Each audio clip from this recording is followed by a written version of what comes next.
All right, I think we're ready to begin, folks. If you'd like to get settled. Thank you. I think we're still expecting a few more people. I hear that the traffic on Portage is horrendous. I know of at least one person who was running late with a car issue. So people will trail in, but we're about to get started. Welcome everyone here in person and everyone online. This is the culmination of 3 years of work for us, and we're delighted that you're here. My name is Linda Majinski. I've been working as the project coordinator with COWSR for the last 3 years. COWSR, for those of you who may not know, but I think you all do at this point. We have a fairly short agenda this evening, and it's mostly just people talking to you about how fabulous the world is in some ways. Not in all ways, we know that, especially after this weekend. So maybe about a half hour or so, depending on how the timing goes, and then dinner will be served. And after that, it's just mingling and talking and enjoying and looking at the document, which you should have found in front of you. The agenda tonight will include an overview on the project by Dr. Ahmed. JD in Wardrobe is going to tell us a bit more about things related to the project. And Public Safety Canada has a representative, Jihan Rabat, is going to speak for a few minutes. And then I've asked a few people from our development team and our education community consultant team to talk. And that will be the end of the evening. But I'd like to begin with a land acknowledgement. The Truth and Reconciliation Commission defines reconciliation as establishing and maintaining a mutually respectful relationship between Aboriginal and non-Aboriginal people in Canada. And so, in support of that ideal, we are located on the original lands of the Anishinaabe, the Cree, the Ojibwe Cree, the Dakota, and Dene peoples, and the homeland of the Red River Métis. When we take a moment such as this to acknowledge the land, we demonstrate our respect for the long-standing Indigenous cultural practice of recognizing the land. However, we also make room for us personally to reflect and reframe our understanding of where we are and to focus on our relationship, our personal relationships with Indigenous peoples. The act of land acknowledgement is just one small step on that journey toward reconciliation. And in the spirit of acknowledgement, let us take another moment to think about the many hundreds, oh, this is a tough one, the many hundreds of innocent lives that were taken, almost thousands, I think is the number now, over this weekend, needlessly taken in Israel and Palestine. It's a very sobering time for us in the world, isn't it? As educators, as activists, as citizens, we have to vow to redouble our efforts to work for a more peaceful and inclusive world. And speaking of an inclusive world, the spirit of inclusion, as many of you have worked on this project, you know, is the heart of the document that we're releasing today. So let's get to it. Dr. Ahmed?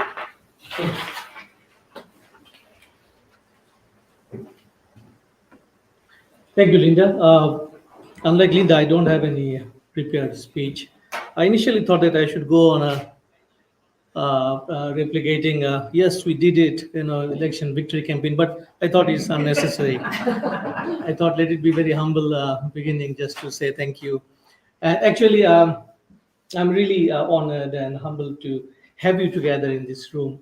And we have another meeting coming up on October 20th, another large gathering. So it is actually from my side, my gratitude and being grateful for your support.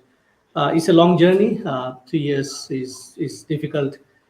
And we had to work many ways, just to remain in touch with the project. And initially, I would like to thank Public Safety Canada for supporting us in this effort for almost 3 years now. And without their effort, it could have not been possible. So they get the majority vote of thanks.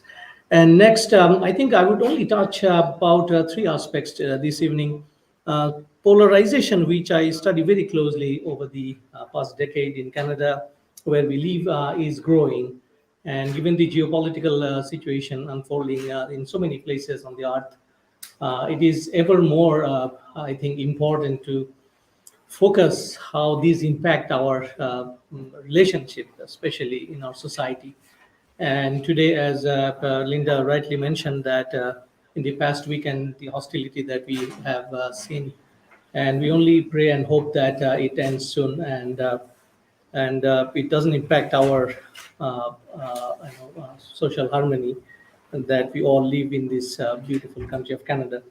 In moving forward, this particular resource book is just an effort. It's a very tiny effort putting something in there for all of us. Somebody might wonder why it took 3 years to come up with a couple of pages, but they don't possibly necessarily understand that the way we proceeded, very grounded up, Linda and Connie, especially our core team, the way we proceeded consulting you in every step of the process, it takes time. So I would like to only highlight that this is just a first part, very humble effort, but more needs to be done, and many things are needed to be done in the future as well, in terms of bringing you together again and continue our journey towards preventing extremism and radicalization to violence. For many reasons, people become radicalized in today's world. One thing is very important: social and political environment, and especially when we talk about online space.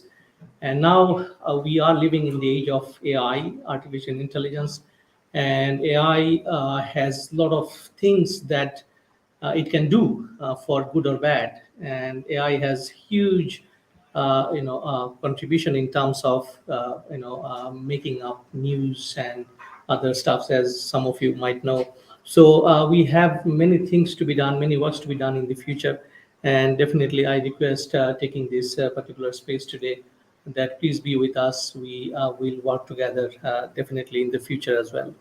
And in the future work, I would like to also mention that we are gearing up for the next round of funding from public safety, and I have a couple of things in my mind. Two of the things will be shared today this evening by my research assistant Jerian, and we have worked on these two small projects side by side. When we heard from you your feedback, how do you want some of the tools of this project should look like? So this will just show you very basic structure that you have prepared, but I would really request your kindness to be with us so that we can also finish those two or three or some of the projects in the future. And I think I will stop here by inviting Jedian to come over and show you these things that you might want to listen or use in the future. So with those things, thank you so much once again for coming in. And it's a day of sort of a very humble celebration from our part project team. And I do appreciate Linda and Connie's very sincere hard work, and a whole group of young fellows like Christine, Sadman Sakib here, Jedian, and those young fellows. Kyle, where are you? Kyle, okay. So they are the prime mover of most of my initiatives. So thank you so much, all of you, for your work. Thank you.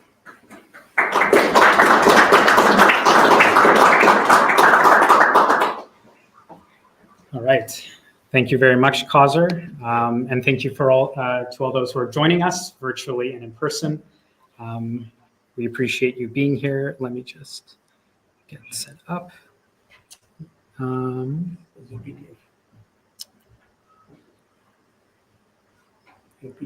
Where may I find it?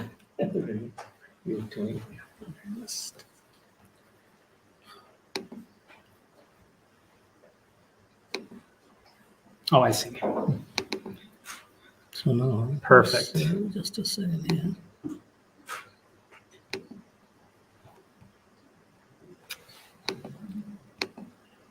Here. Okay. Right. Perfect. Thank you very much. All right, thank you. So my name is Jadian. I've been interning with Kaiser for approximately 3-4 months, but I was a former student of his, and when he told me about the things that he'd done, I decided that I wanted to join him, and I have the privilege of presenting for you today. So first I'll be going over the capabilities of the image database as well as our mobile app and how they work in conjunction in quickly identifying hate groups. And then I'll be going very briefly over how that intertwines with public knowledge being used to tamp down the usage of hate symbols. Because although identifying a common hate symbol can be quite straightforward, with these tools we're trying to decipher as much information as possible so that the public is better informed in calling out hate groups as they see it, right? Even if it's not obvious. And forewarning, there will be pictures of hate symbols, but I assume that's to be expected a little bit. So the first project we've been working on, as I mentioned, is our identity group and hate symbol database, in which you can use different search criteria to find the imagery connected to certain ideological groups. And our second project is an image recognition app specifically geared to recognize the entries that are on the website.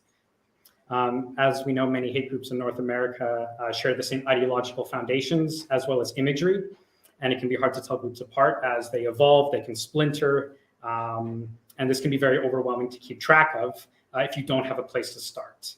And not all recognized hate groups are outwardly obvious in what they do. They're quite subversive, and so we wanted to find a way to be able to combat that as well, and just act as kind of like a knowledge baseline. So let's just show a bit of an example. If I were to look at this image from a Pride counter protest that took place in Detroit in, I believe, 2017, I can see a swastika, but what is this other imagery that we're looking at? Who else are these armed protesters identifying with? I think that's quite important. And with these sample images, I could do one of two things. I could go to the ERIM website as such, and what I could do is I could use the category search to narrow it down by broad ideological groups. So neo-Nazi and white supremacist, as we saw swastika. However, if we do that, there's going to be a lot of results. So what you can also do is just search based on what you visually see in the image. So if we were to look, you could see, well, I'll pull it up later. You could see shields, you could see stars and bars, you could see insignia, perhaps, Othala's rune, or if you could just type in rune, because not everyone knows what that is exactly. And so what I'm going to do is I'm going to type in shield. There's quite a few groups with insignias on their shields. And so if we keep looking, so we have something that vaguely resembles but isn't quite right. I noticed that the shields on the other image had what was it? SMA, I believe. So we can keep going. NSM, that's what it was. Right, so Nationalist Socialist Movement. This is the matching group just by looking up the word shield. So you could also look up stars and bars, as I said, or any other imagery.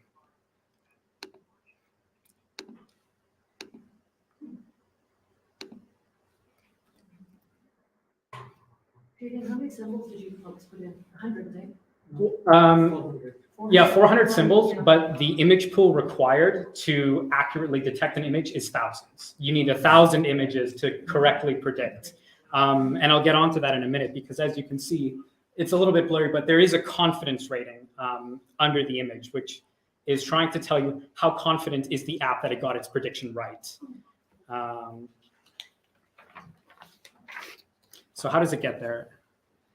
So what it does is it takes the photo that you took a picture of. Let's say you're a journalist at an event, and you pull out your cell phone, take an image. What it will do is it'll look at your source photo and then compare it to thousands of photos that we have on the app itself. And then it'll contrast and compare until it believes that it got it correct. It looks at colors, shapes, anything that we would use to recognize symbols. And then once it consults, it gives it to you. So I'm going to briefly go over an example that's a bit more complicated.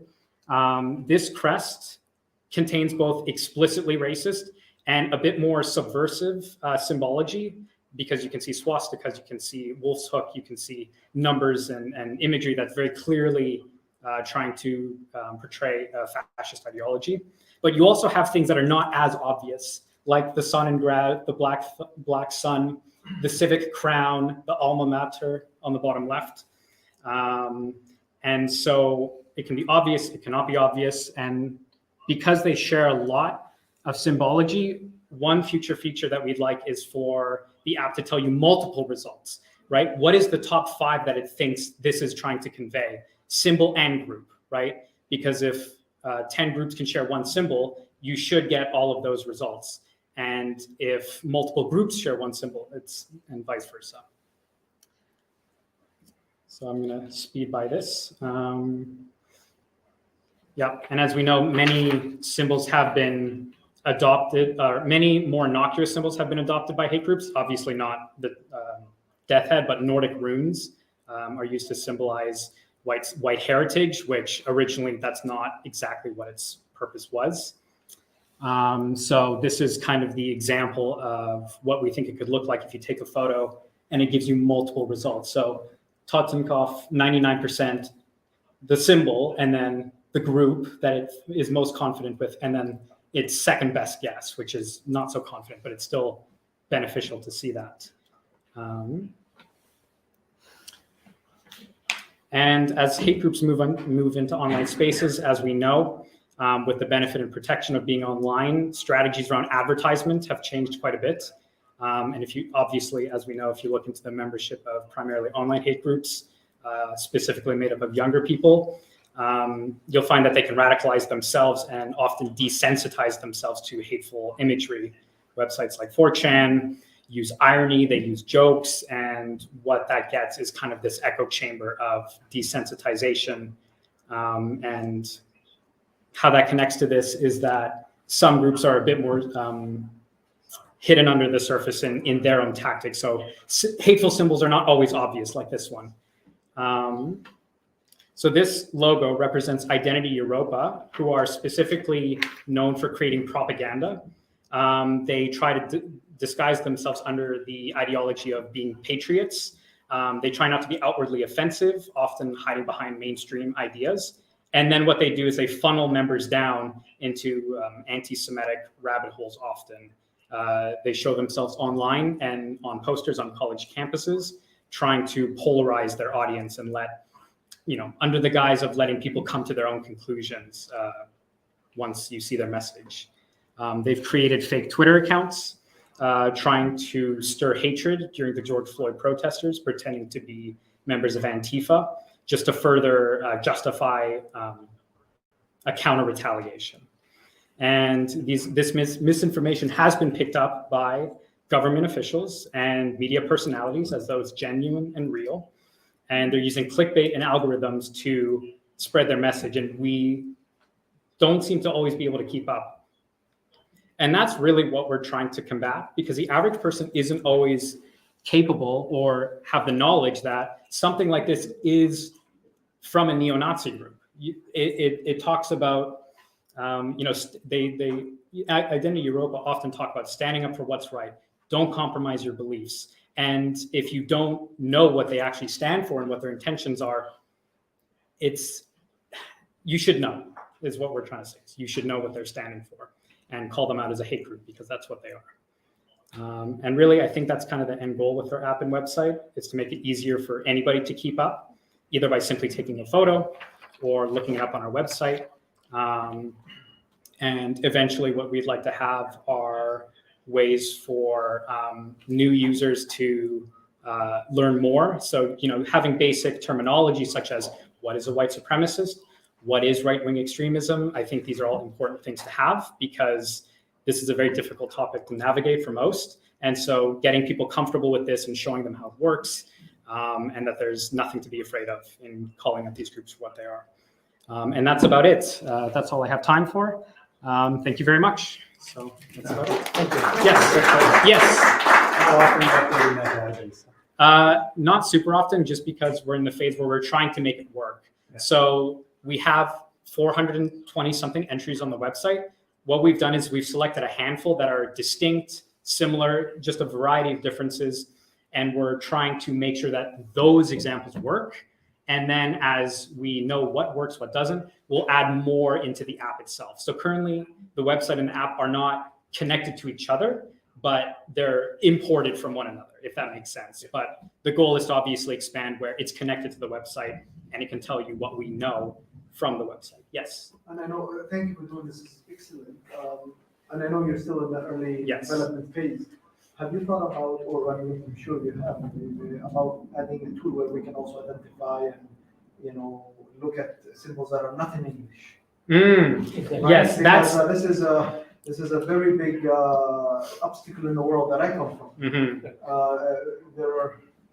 There are so many things popping up and mhm, coming out that I've never seen this. mhm, What does this mean? Who's doing this? What is this behind? How is this embedded in this? mhm. So, and I know that's a big task here, but I think as we go, as you are developing this, maybe I'll just put that out there so you can keep it in your.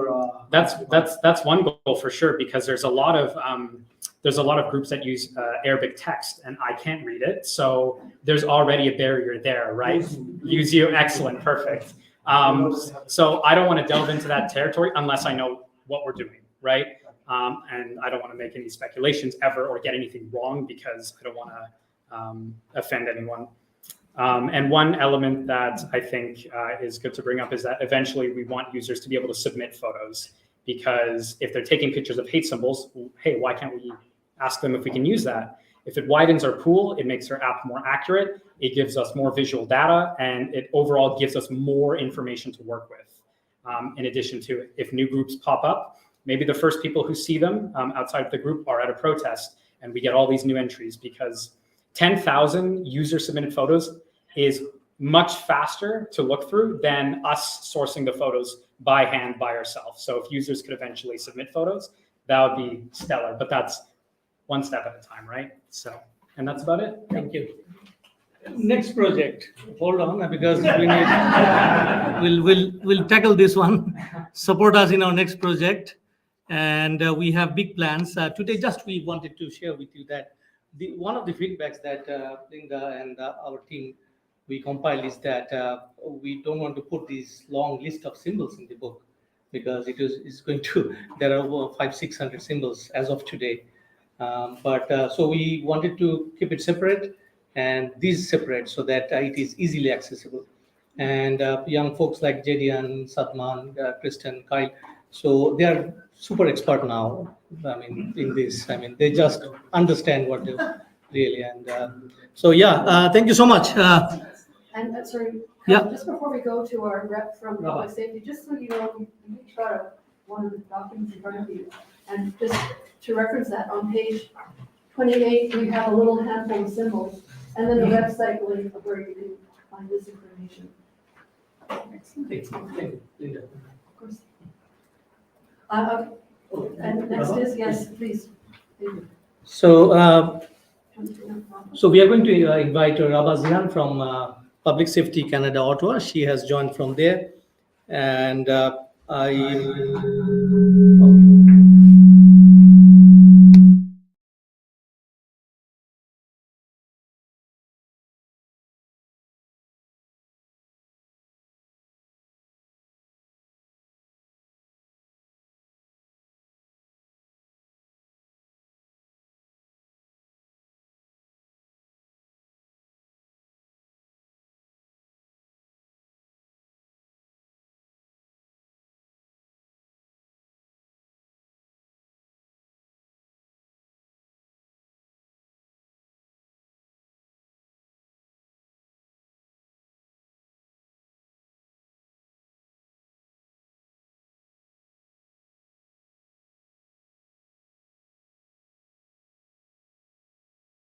for all of us, as this project supports our objectives, specifically primary prevention initiatives, and supports teachers, school administrators, and superintendents by providing training, valuable resources, and guidance for early detection and prevention of radicalization to violence. Before we dive in, let me start with what is the Canada Centre. Within public safety, the Canada Centre leads the Government of Canada's effort to counter radicalization to violence, both online and offline, and aims to complement national security and criminal justice efforts, as well as broader federal government initiatives, for example, those that address harms like hate and gender-based violence specifically. At the Canada Centre, we support research and programs across various forms of violent extremism, including frontline prevention initiatives. We also aim to enhance the resilience of individuals, groups, and communities, guarding against pathways that lead to radicalization to violence and reducing the risk of individuals being drawn towards violent extremism. Countering violent extremism is a shared responsibility, as it's a complex issue that affects many and all of us in many ways. And effective prevention requires our collective involvement, understanding, and support. Our approach at the Canada Centre is evidence-based and, as mentioned earlier, non-securitized, drawing from various fields like crime prevention, public health, community safety, and social work. Primary prevention efforts, for example, supported by the Canada Centre, could include increasing critical thinking skills and digital media literacy, so people are less vulnerable to manipulating and influencing terrorist and violent extremist messaging online and offline. Supporting counter-narratives that challenge violent extremism and promote positive social cohesion and engagement. Supporting outlets for respectful and meaningful dialogue and social action that allows grievances to be addressed in non-violent ways and paves the way for social cohesion. Supporting the development of curricula and training for teachers and education stakeholders that encourage open dialogue on complex issues and provide youth with pro-social avenues to discuss their grievances. Also supporting projects such as formal and informal learning, such as cross-curricular strategies and approaches for students to address hate, intolerance, and other harmful behaviors. And finally, also supporting projects that aim to build resilience to youth, as it is a critical focus of early prevention efforts given the role of youth in our society. Through the Community Resilience Fund and the Canada Centre, Public Safety Canada provides funding in the form of grants and contributions to organizations or academics, researchers to support countering radicalization to violence initiatives, research, and programming. I extend my gratitude to all the speakers, organizers, and participants, and everyone who put effort into this project, and of course, its valuable resources, knowledge products, and events, and the things to come. Thank you all for your hard work. Thank you for being here. And together, let's keep on working towards a brighter, safer, and more resilient Canada for all. Thank you for having me.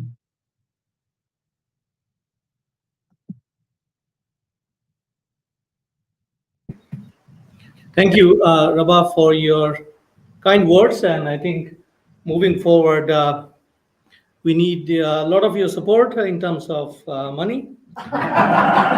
Otherwise, our food and all other stuff. So thank you once again. And now we are going to go to Linda for the rest of the session. Thank you. Thank you very much. That kind of are the more formal remarks of the evening. And what I'd like to do now is just take a quick moment to go around the room, and if you would introduce yourself and what organization you represent, because there are two different teams of people here. Some of the teacher development team worked together for a long time and knew each other, but we also have our community education consultant team. So if we could do that, and I'll start. Kristen, actually, I'm going to start with Aluk Fontaine, who couldn't be with us tonight. She was one of our students. We had 4 students on our development team, and she sent this message, and it's so heartfelt, I want to share it. I'm unable to attend, but please let the team know that it was a sincere honor to contribute in whatever small way I could to a project that will be an important resource within the education system and genuinely impacts lives in a positive way. It's not every day you can say that you had the opportunity to work alongside such brilliant, compassionate folks like you, who, in whatever their respective field may be, want to create a better world. I want to wish everyone the best of luck with everything and send my sincere gratitude for the opportunity to be involved in this. I hope I can continue to be involved in these types of community-centered projects as I continue the next phase of my life, and this is interesting, as a first-year law student at Cardozo in New York, for those of you who know Aluk. All right, yeah. So let's just introduce, and then I'm going to call upon 4 people to come up and say something, some personal perspectives. Kristen? So, hi, I'm Kristen Gall. I'm on the development team. I was one of Calgary's students, and that's how I got involved. I brought it up one day in class, and I immediately went, I'm in, and the rest is history. Assalamu alaikum, peace be with you. My name is Azzuddin Hawande. I am a PhD student, almost nearing the end of my PhD journey. I'm a teacher. I'm a co-founder of an interfaith group called GISIPS, which promotes dialogue between the Muslim and Jewish community here in Winnipeg. And my involvement in this is I come at it from many places, but a personal place. I came to Canada as a refugee. A lot of work that we did here impacts me, and I connect to it personally because I was one of those students that worked super hard to find a place in the new country. And so I appreciate the opportunity, and I'm going to do my best to bring this to my school and my work and all that. So I appreciate it. Good. My name is Michael Sy. I'm a teacher across the street at the University of Winnipeg Collegiate. I was on the development team. I think I answered an email, to be honest. I don't, yeah.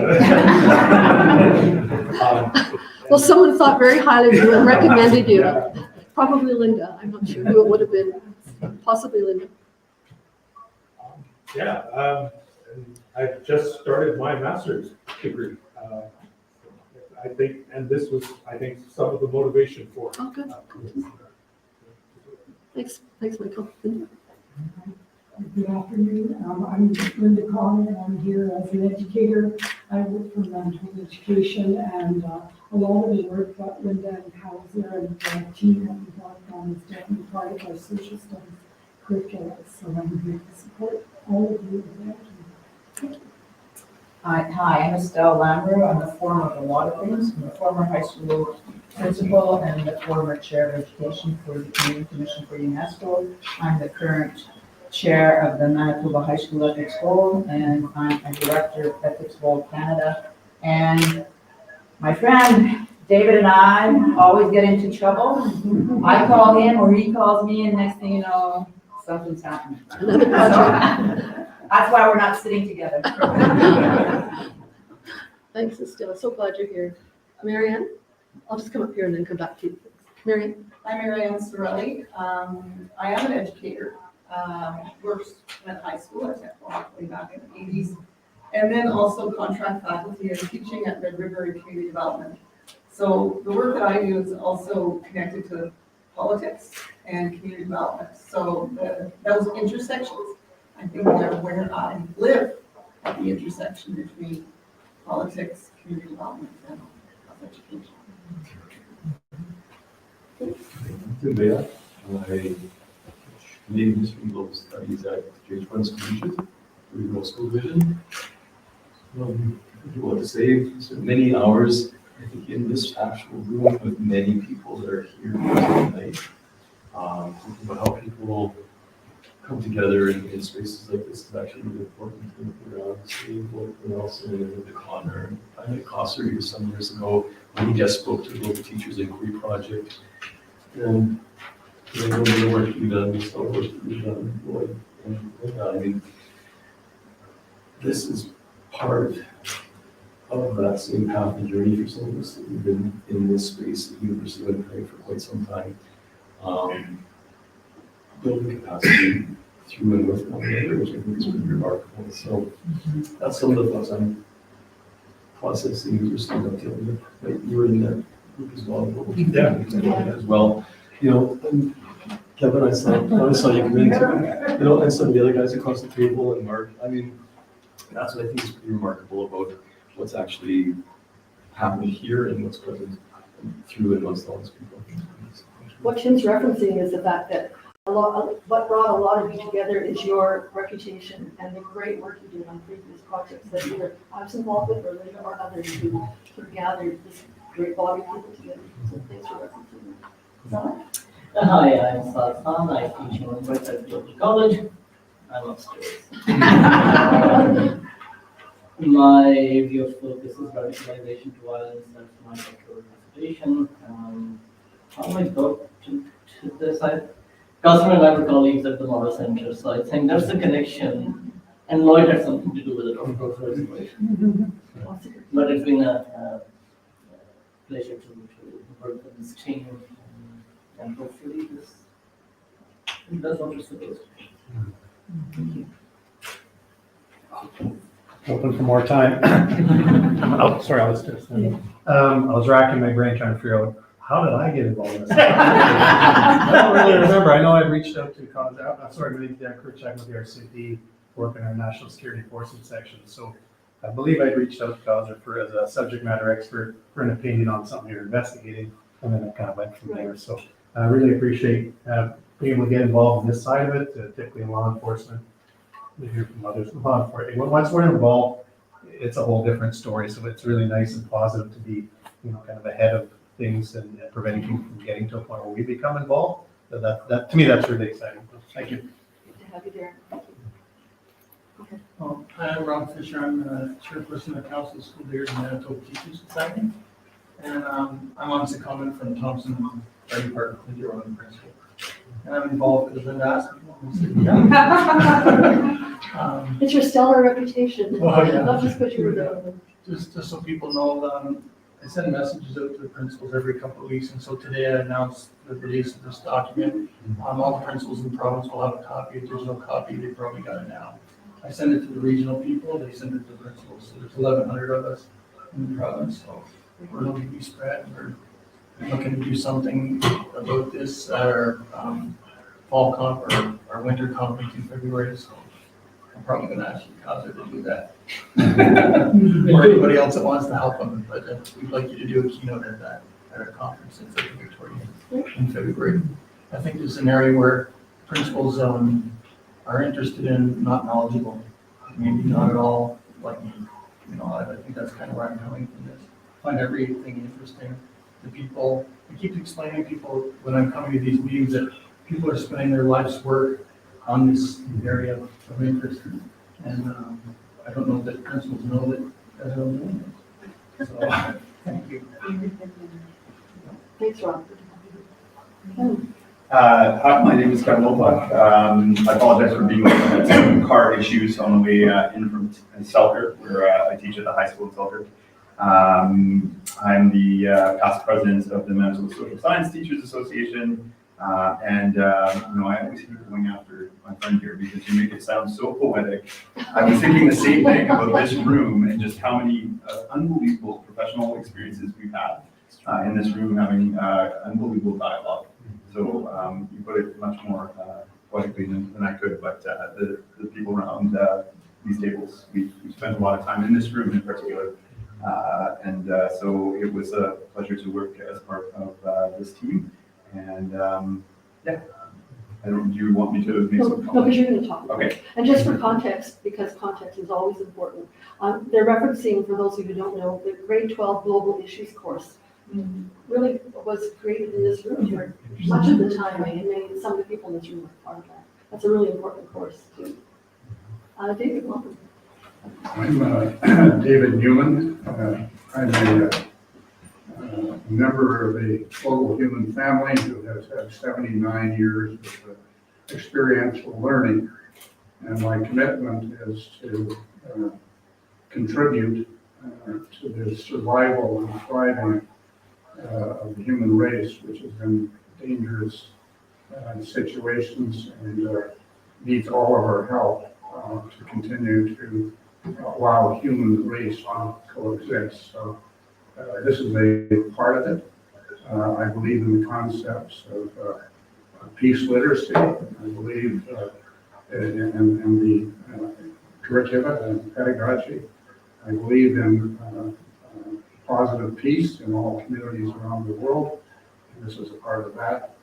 And I also believe that we badly need global security, and global security has to be based on truthful communication from as many people in the world possible who have the capacities and take the time to determine what the truth is and share it.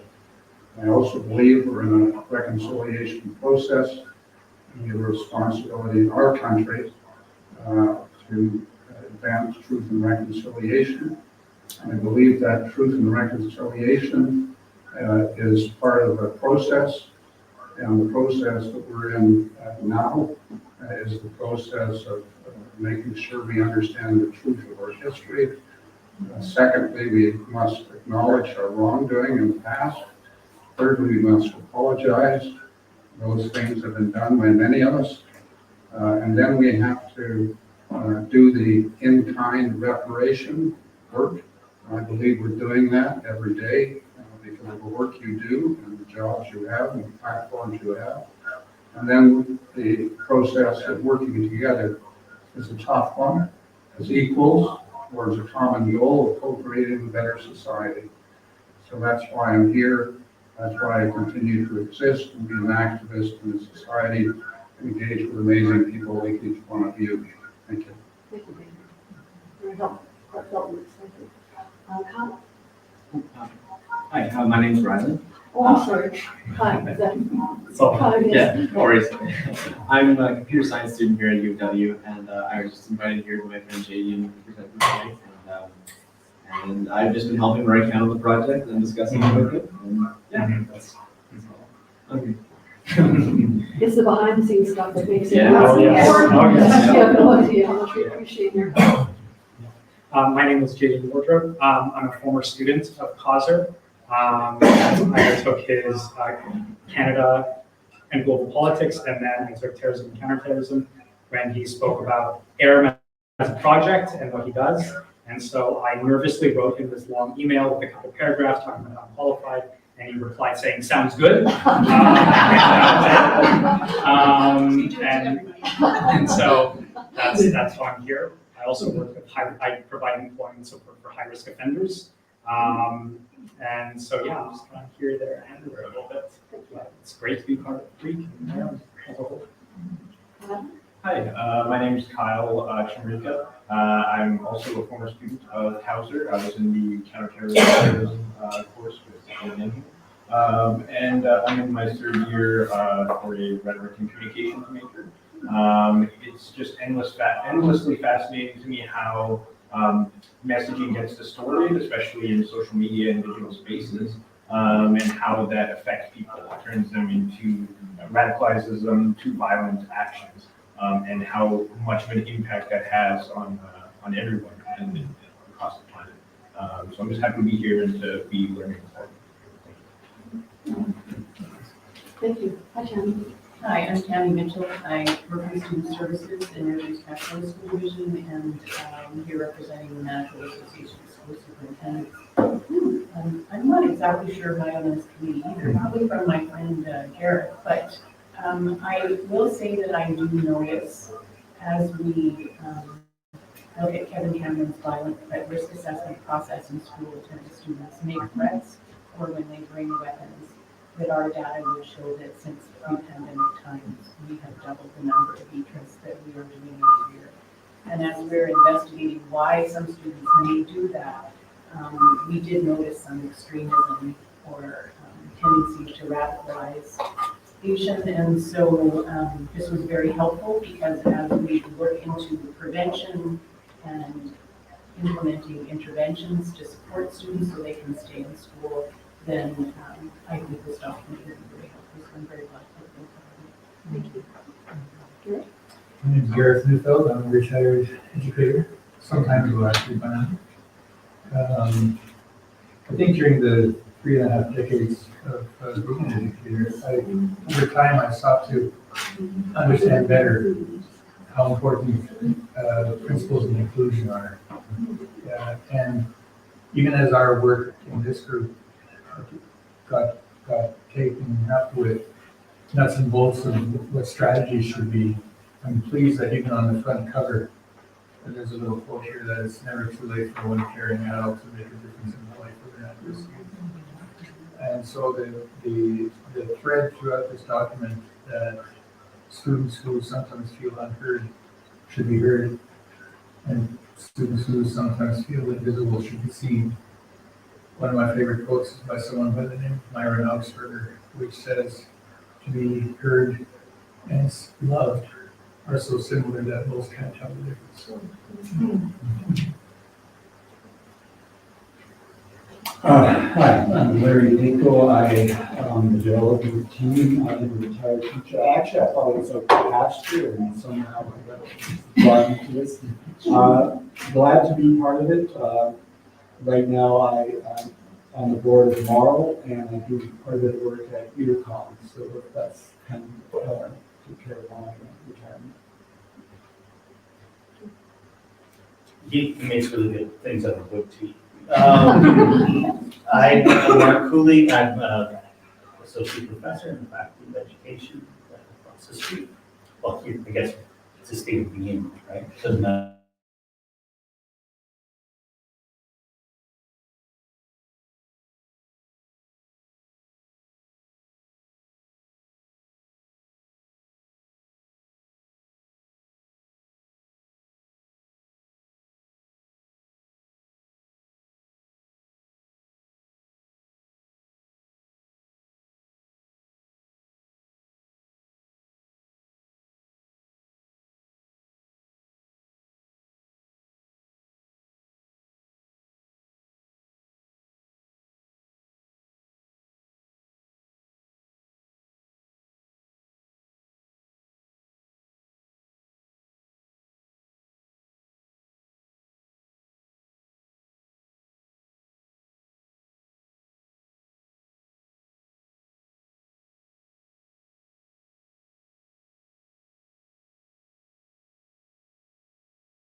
We looked at that, it was supposed to be either.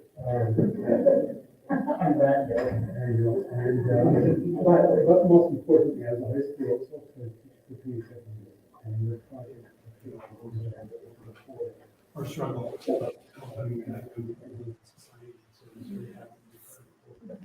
Part of to be happy. I was very happy to be part of it. Happy to have you. My name is Bonnie Emerson. My paid employment is with the Winnipeg Police Service. I was just looking around the room and I think I've partnered with at least 7 different people on projects. Oh. I think initially I became involved, actually I'm not even sure if it was because of I used to oversee our community relations division, which is crime prevention, diversity, indigenous partnerships, and our school officers.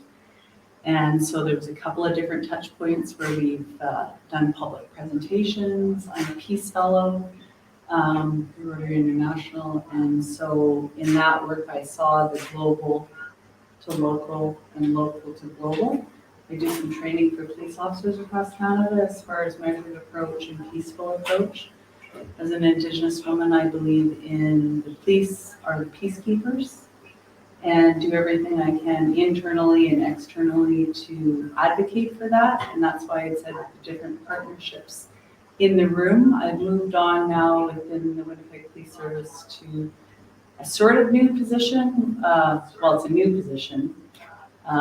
Same portfolio, but at an executive level with strategic partnerships with a focus on racialized, marginalized individuals and connecting with leadership within, I say Winnipeg, because we're Winnipeg-based, but we know that that's not the case solely. So from a provincial lens and a national lens, scoping it in and scoping it out. So I mentioned that part, always open to new partnerships for positive peace and progress together. Oh, hi, this is me. You can call me Sakib. The whole name is Salman Sakib. So I am a student of UFM, and Dr. Kausam is basically my supervisor. He's supervising my thesis. I was involved in this project almost like more than 1 year ago, we were talking about this app and thing, and map, like there is a map. So we were talking about making a map or so, and I was like, yeah, I'm specialized in map and data. So, got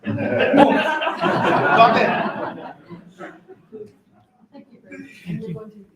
Yeah. So Zoom. Sumedha. Is it something more than that? Because Sadman is a GIS major, so and I have another adjunct position in NRI, so I do supervise his thesis, but he's very good in mapping, so I always take help from him. So, ladies and gentlemen, today we are also joined by a number of our friends from outside Manitoba.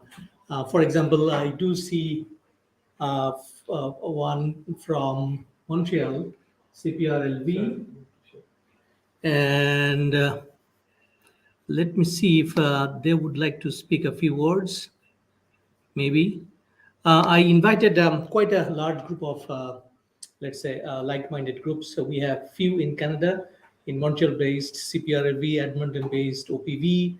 Then I also reached out to New Zealand Embassy. They have profound interest in our project. And I had all the intention to secure a brief of introductory comment from Jacinda Ardern, former New Zealand Prime Minister. So she's doing her PhD in Harvard, but it didn't happen because of the timing. But their group is called Christchurch Call for Action, and Christchurch Call for Action would be possibly partnering with Creek as an advisory role, and we have lot of things to do together. Hopefully, we'll go. I have already met with them several times, and this was made possible because of my presence in Ottawa, and where we met so many people in early May. It's called Mega Week, organized by Public Safety Canada. So today I invited many of them, and so I think some of them are still around, and they might join or say a few words. Good.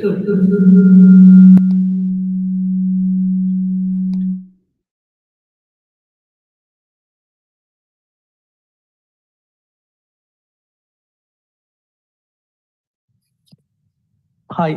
So, folks, those who have joined through Zoom, you can jump in anytime you would like, because we would like to hear from you, your thoughts. Melinda, you are very much there. Thank you so much. Melinda, do you want to speak a few words? Yes, thank you so much for the invitation. So my name is Melinda. I'm the Education Director at the Center for the Prevention of Radicalization Leading to Violence. So we're basically a nonprofit organization working in the prevention of radicalization leading to violence, but also hate-motivated acts. And we've been working with Causer in the last years, giving trainings to his students. So I had the privilege to speak a bit with Causer students, and it's been every time such a great opportunity to have a space to exchange and talk about this very complex subject, such as violent extremism.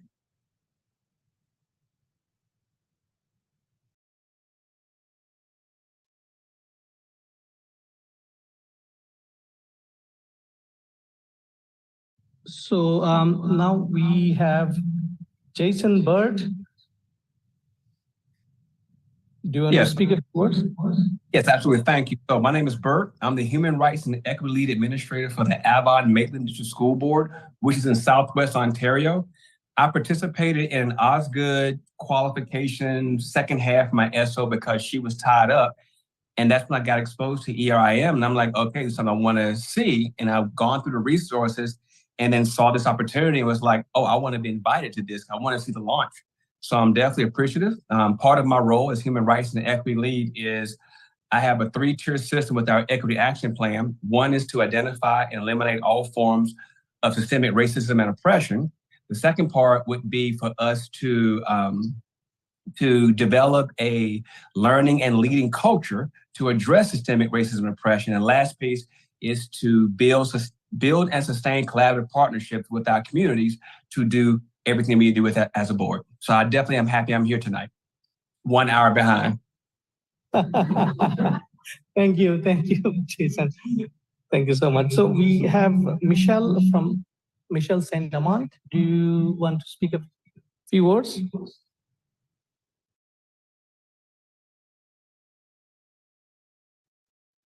Maybe she's not present. Okay.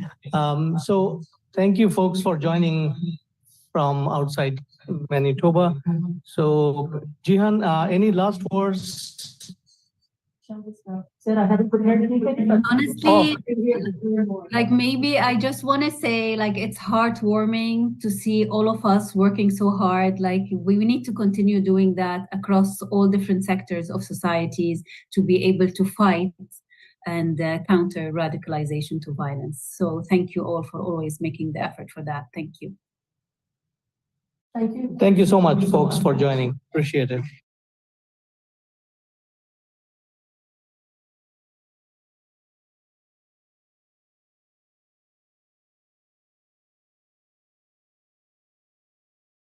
By using hand signals.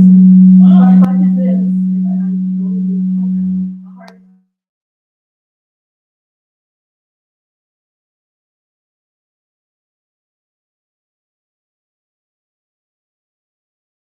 So I've asked 4 people, Marianne, Estelle, Kevin, and Linda to say a few words. I don't, do you want to just speak from where you are, or stand, or do you want to come to the front?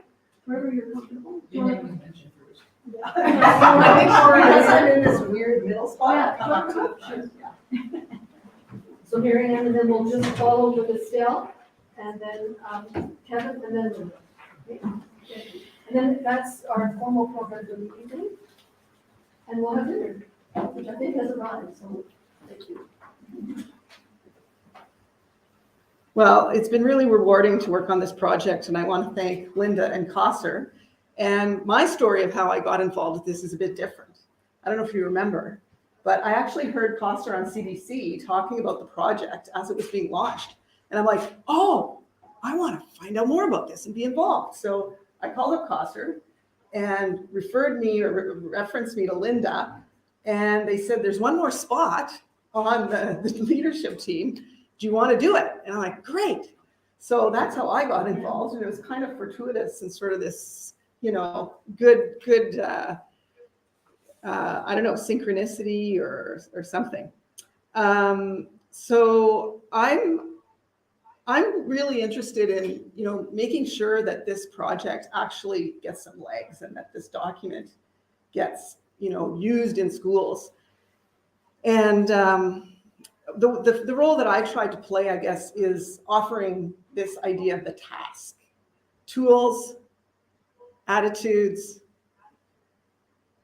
skills, and knowledge, and particularly around the tools. So what I do now is, you know, my work over the years as an educator has often been in things like health education and in politics and in community development, where you can't really tell people, you know, do this or don't do that, or you have to engage them and you have to have them learn through experience and dialogue. So what I've been doing is, over years of teaching that way and then working in adult education at a women's center and in the community, and then being in politics, I've created over 100 tools and resources for learning about politics, for learning about oppression, for learning about all these different things, and being able to kind of resource. So being able to see people here from school divisions with principals, like I'm really interested in being able to provide resources so that this kind of work with students is done in a way that's really engaging and a way that will actually have them have a good experience with it. So I also was just, you know, really, when I was talking to Linda about what to say, I couldn't not say something about the timing of this report, given the election that we just had and what happened in that election, with a governing party running a campaign that was urging people to vote based on misinformation and inflamed transphobia. And, you know, that kind of thing is happening not only across the country in Canada, but, you know, all over the world. And we really have to be concerned now about the polarization politically, but also now between rural and urban Manitoba. And I think that resources like this can really be helpful in addressing what is a very local challenge right now. So it may not have been radicalized to the point of violence, but there certainly was radicalization and urging hate and urging fear and urging sort of that kind of what I call the psychology of hate. And I'm very interested in political psychology. So there, and I was really interested when I was looking at the report. There is that chart that talks about incidents of reporting, and I noticed that the incidents of reporting around gender-based violence or around LGBTQ issues is very low compared to race. And I think that there's just a lot of underreporting. We know that there's tons of underreporting on sexual violence, on sexual assault. So I'm involved with lots of projects right now that are trying to address those kinds of things as well. I'm going to just skip over some of the other things I was going to mention about other challenges that are going on. But I did want to say that I will be doing a couple of workshops at the SAGE conference for social studies teachers. One will be walking them through this report, and then also sharing some tools about how do you teach about some of these things. And then also doing a workshop at that SAGE conference or SAGE Day on teaching about politics. Like, how do we teach about politics in a way that is encouraging critical thinking and encouraging thought and engaging young people and students in a way to address what David and I are both concerned about through the former MLAs Association, is the mistrust and the sort of the threats to democracy. So that's another place where I think that this can come in. And yeah, I'm really interested just to continue working to try and make sure that now that we have this resource, that it's going to be utilized. So I've already started sending it around to groups that I'm involved with. So thank you all very much for being involved in this. Thank you very much.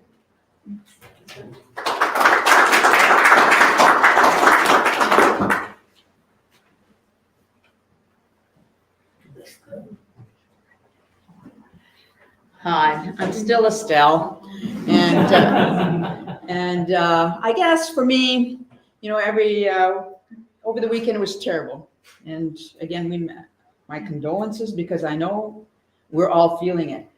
However, every once in a while, you enter a certain vortex where everything's lining up, and it's pure hope. And the hope I can feel is, you mentioned it, Marianne, about the election. You can feel it in the air when you talk to people. There's an upbeat feeling that things are going to happen. And I think it's our responsibility, because we're all engaged in one way or another in our community, to make sure it does happen and help Wab Canoe. I know I'm not supposed to be political, but everybody that knows me, I'm left of left. So anyways, I cannot say enough to the committee about this document. And as a former high school principal, and the ones that are here, and the teachers, we can all share stories where we met one student and you knew that student, if you didn't do something or help that student will be lost. I'm not going to share my stories because they're too numerous and they're too tearful. I believe in hope. What I do now is to try to set the stage for the youth, for them to belong, to set the stage. And David and I do a lot of that. We set the stage, and there's no sages on the stage. It's all students, student-led, student organizing, and also action-based. We do nothing that's not action-based. This document, I have to say, has to go further than the schools.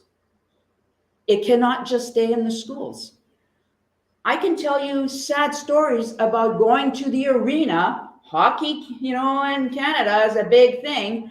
And sharing his stories that happened at the hockey arena with school teams. This should be sent also with the coaches, with the teams, to be able to identify. They're working with them probably longer sometimes than teachers are. Okay, I'm getting a little, okay, I'll get off my soapbox in a minute. I'm getting a little excited. Anyways, but at the same time, we cannot just stop and say and leave it on the shelf. I did my master's. Trust me, it's on the shelf. Right? It's on the shelf. This cannot stay on the shelf. It has to go further than what we're looking at. It has to go into the community.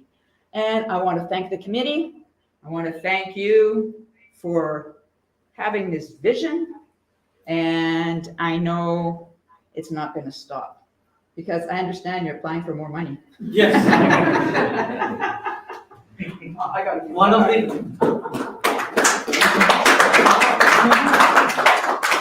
of the most inspiring figures that I have encountered in Winnipeg, besides David Newman. Thank you. And you put those two together. And that's Alexander. Great work. Thank you, Estelle.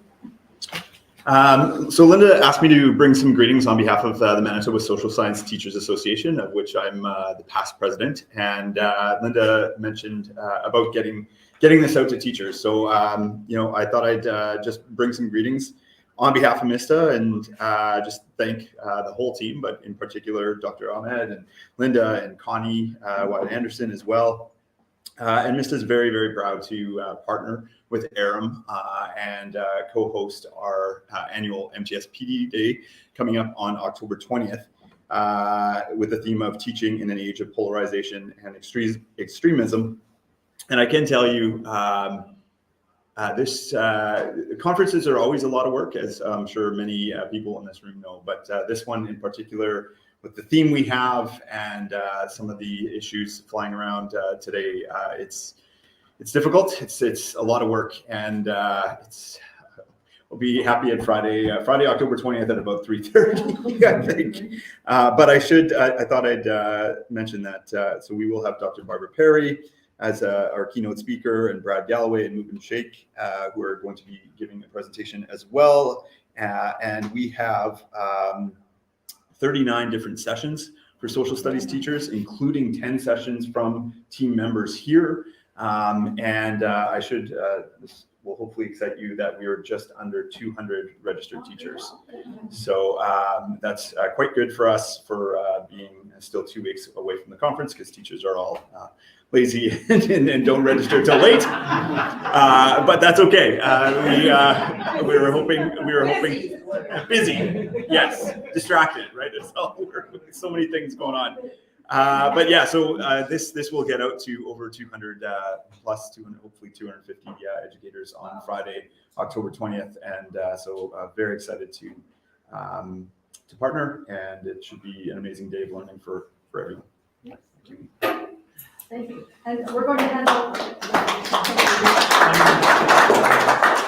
and we're going to make sure every teacher who's there gets a copy. Yes. And on that note, there's extra copies. There's some on the table, even more in a box. So if you want to take a few for your colleagues or anyone you'd like to share, you're welcome to take more copies. We printed 1,000, so we have a lot. Thank you. So good evening again, Linda Connor. The only thing between you and that dinner is me, and so I'll try and make this short and sweet, but I think there's a few things that I collected for today after Linda had asked me to speak that I think are important, a few thank yous. So first of all, I'd like to say that we are here, of course, on Treaty 1 land and the homeland of the Métis Nation to celebrate this new resource that has been created for educators, but more importantly, I think, by educators that are gathered here today. As Christopher Isaac Stone, whom some of you may remember as the co-founder of the social media platform formerly known as Twitter, stated, when you hand good people possibility, they do great things. And I think that's, those of you who've had a chance to look at this particular document will know that Linda and Kauser have handed the selected people here today the possibility to do great things. The development of this resource was truly a collaborative collective, community, in every sense of the word, effort. As you read the open acknowledgements, you will find the names of many great minds who worked together on this document, such as, first of all, the team leaders, Kauser and Linda, who took Franklin Delano Roosevelt's words to heart when he said, "I'm not the smartest in the world, but I sure can pick smart colleagues." And so to that end, one of the first smart choices that they made was to engage well-known writer Connie Wyatt Anderson, as well as my colleague and friend, our Manitoba Education editor, Marjorie Poore. And those were really good choices. Also, they worked with international as well as national leaders, such as obviously the Public Safety Canada, who funded this endeavor, as well as leading organizations, including UNESCO that Estelle represented, and of course the RCMP. They also put together local leaders, such as the university students, and we're really grateful for your input. And I know I heard many of you speak at other sessions, and you always impress me. The Winnipeg Police Department was also part of the design of this program of the document, and the Jewish Community Center. Belle couldn't be here today because she's at a rally, but she sent her regrets. Linda and Kauser also collaborated with education leaders, such as the Manitoba Teachers Society, the Council of School Leaders, who are, most of you know as who represent school administrators, and representatives from provincial school boards, as well as the superintendents, provincial superintendents. And last, but by no means least, the document reflects the living experiences and expert advice of educators and their students. Linda and Kauser wisely knew that, as historian Henry Brooks Adams aptly stated, a teacher affects eternity. They can never tell where their influence stops. Kofi Annan, the late Secretary General of the UN, once said, "Knowledge is power. Information is liberating." And that really struck me as I read that.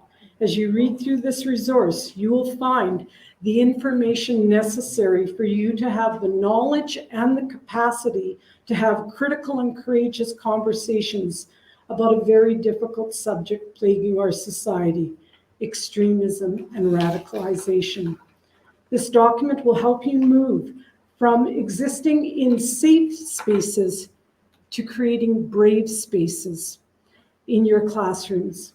After my presentation, I'll share a copy of a poem, An Invitation to a Brave Space, which was written by life coach Mickey Jones.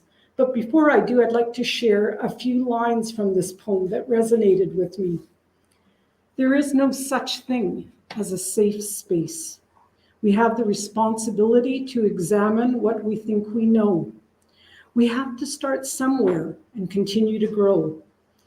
It will be our brave space together, and we will work on it side by side. This resource will serve as a template to engage, to educate, and most importantly, to empower students and education leaders to not only build safe spaces, but also brave spaces for the well-being of our schools and for our communities.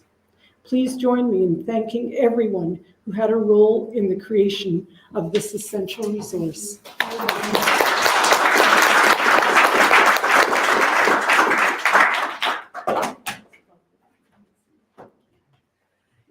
Driving here today, I was feeling a sense of relief that it's been a long 3 years, a lot of Zooming.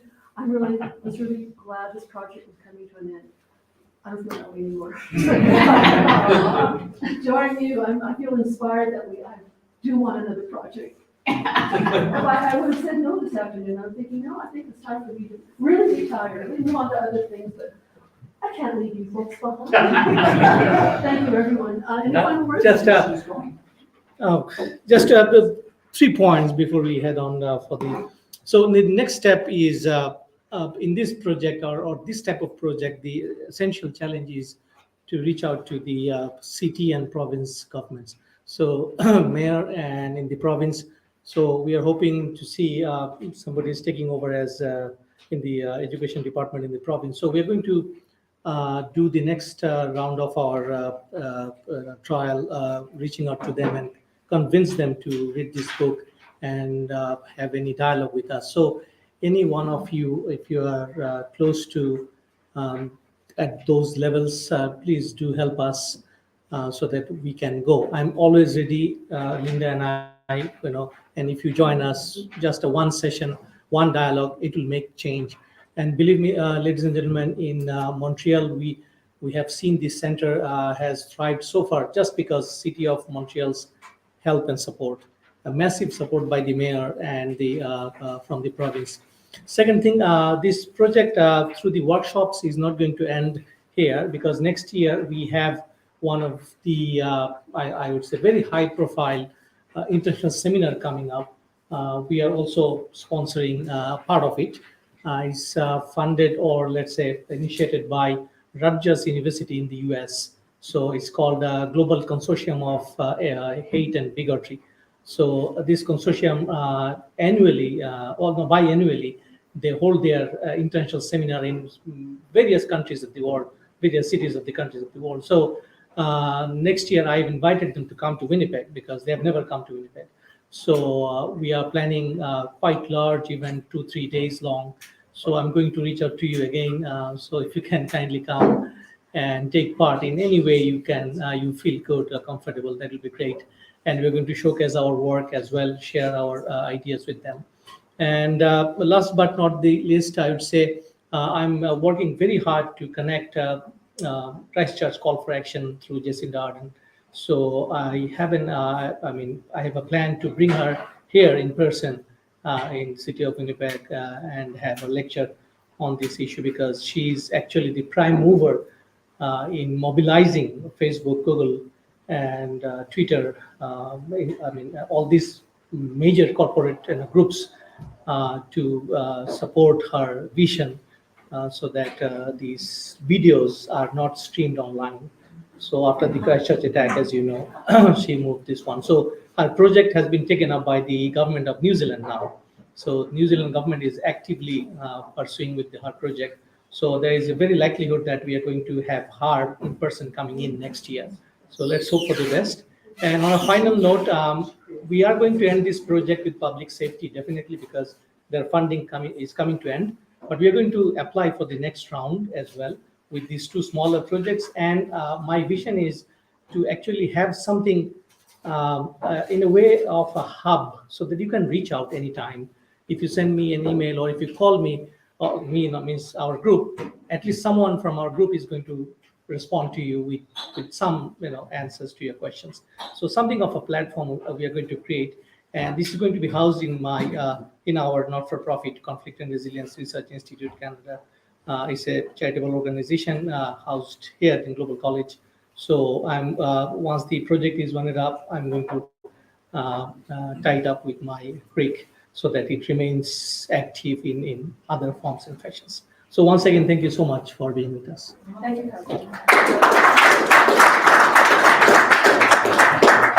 Just a couple more points. So if Councilor mentioned CREEP, the organization